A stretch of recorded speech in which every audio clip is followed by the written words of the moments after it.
மதுரையில் முன்விரோதம் காரணமாக வழக்கறிஞர் ஒருவர் ஹோட்டலுக்குள் காரை கொண்டு மோதியதில் 5 பேர் காயமடைந்தனர். மதுரை புறவழிச்சாலையில் ஹோட்டல் நடத்தி வரும் ஹரிஹரசுதன் என்பவருக்கும் அருகே சட்ட அலுவலகம் நடத்தி வரும் வழக்கறிஞர் கார்மேகம் என்பவருக்கும் முன்விரோதம் இருந்துள்ளது. நேற்று மாலை அங்கு காரில் சென்ற வழக்கறிஞர் கார்மேகம் ஹோட்டலுக்குள் அதிவேகமாக காரை செலுத்தியுள்ளார். அப்போது பணியில் இருந்த ஹோட்டல் ஊழியர்கள் 3 உள்பட 5 பேர் காயமடைந்தனர். அருகில் உள்ள கட்டிடத்தில் இருந்த சிசிடிவியில் பதிவான காட்சிகள் தற்போது வெளியிடப்பட்டுள்ளன.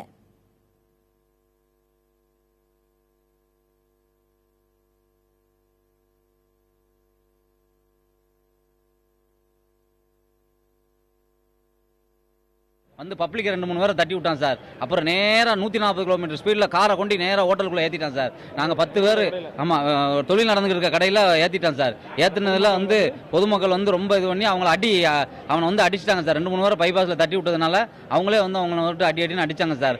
அப்பவும் நாங்கள் கை வைக்கல சார் அவங்க மேலே. அதனால